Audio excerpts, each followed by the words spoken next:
Sammen lige en lille månedsupdate her fra Brugsving for Middelfart og Omegn. Jeg står sammen med Maria her, og hun har været på arbejdsstedet-kursus sammen med 37 andre for BMO. Hvad var det for en dag? Det var en sjov, lærerig og eftertænksom dag. Kan du anbefale det til at tage andre til med? Helt sikkert. Det er en kanondag, hvor du møder en masse kollegaer. Så jeg er til 37 sendt afsted på en god dag og kommer hjem med en masse energi. Jeg har været rundt og snakket med vores medarbejdere, og de synes, det har været en fantastisk dag. Ellers så kan jeg lige give en kort update. Jeg vil gerne anerkende vores delikatesser. Der er voldsom gang i vores delikatessesalg i alle vores forretninger lige nu. Og ude i Strib, Superbrugsen, der satser vi også yderligere på delikatessen nu.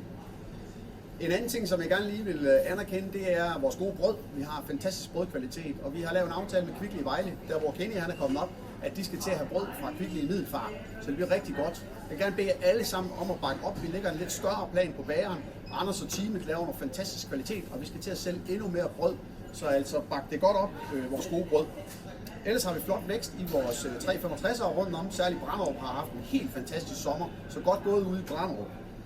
I det hele taget så må man sige, at kunderne er lidt prisbevidste i øjeblikket, og derfor er jeg også rigtig glad for, at vi langt om længe er kommet med det, der hedder discount match.